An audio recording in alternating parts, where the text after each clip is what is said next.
महाराष्ट्राचा। नमस्कार, मी सुधा संध्यालागमध्ये आपल्या सगळ्यांचं स्वागत। कोकणातील शेतकऱ्यांच्या नुकसान भरपाईच्या मागणीसाठी शेतकरी संघटना आक्रमक झाली। शेतकरी नेते राजू शेट्टी यांनी शासनाला 10 दिवसांचा अल्टिमेटम देत 23 मार्च पर्यंत ठोस निर्णय न घेतल्यास मुंबई गोवा राष्ट्रीय महामार्ग बेमुदत रोखण्याचा इशारा दिलाय। आज सिंधुदुर्ग जिल्हाधिकारी कार्यालयावर एक शेतकऱ्यांचा प्रचंड मोर्चा झाला। आमच्या मागण्या पालकमंत्री आणि जिल्हाधिकाऱ्यांमार्फत शासनाला कळवलेल्या आहेत।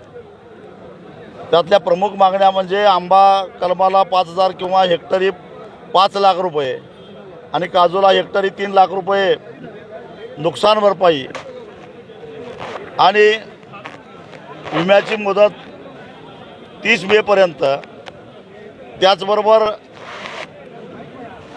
थकीत नसलं तरीसुद्धा आंबा बागायतदार आणि काजू बागायतदारांचं चालू कर्जसुद्धा कर्जमाफीला पात्र धरावं, यासारख्या महत्त्वाच्या मागण्यावर आम्ही निवेदन दिलेलं आहे। या संदर्भामध्ये मुख्यमंत्र्यांनी सकारात्मकता दाखवलेली आहे असं पालकमंत्र्यांनी इथं येऊन सांगितलं।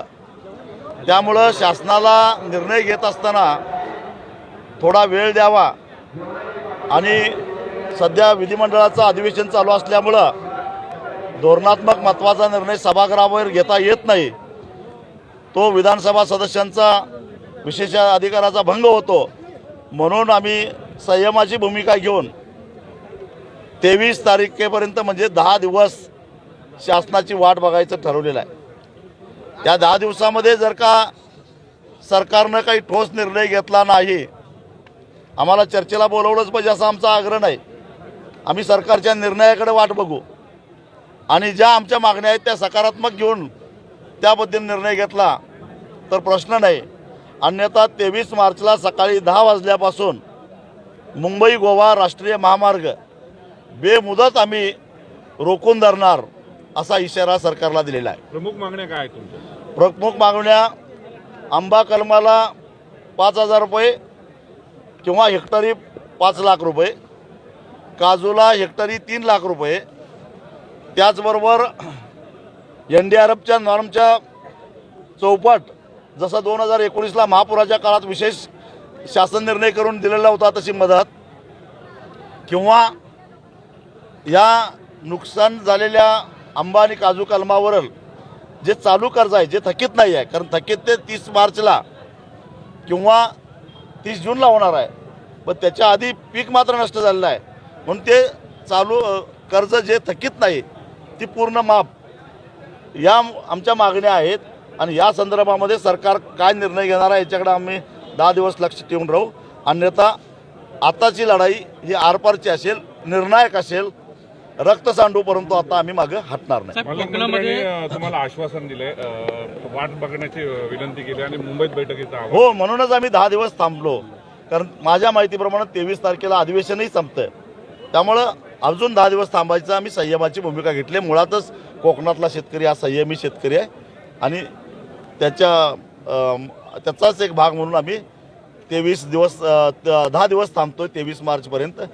कदाचित ऊस उत्पादक असता तर थांबला नसता, पण कोकणातला शेतकरी संयमी आहे।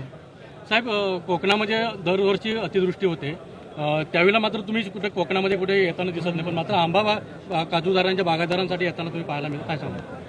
यापूर्वी सुद्धा अनेक वेळा मी आलेलो आहे, पण जरा कोकणातला शेतकरी उशिरा जागा झालेला आहे। भयान वादळ झालेलं होतं त्यावेळी मी आलेलो होतो, अनेक वेळा येऊन बैठका घेतलेल्या आहेत, पण आता उशिरा काय होणार, कोकणातला शेतकरी जागा झालेला आहे आणि पूर्ण ताकदीनं आम्ही कोकणातल्या शेतकऱ्याच्या पाठीमागे, एवढंच नव्हे तर भविष्यामध्ये मच्छीमारांच्याही मागे राहणार, पण ते सुद्धा शेतकरीच आहेत।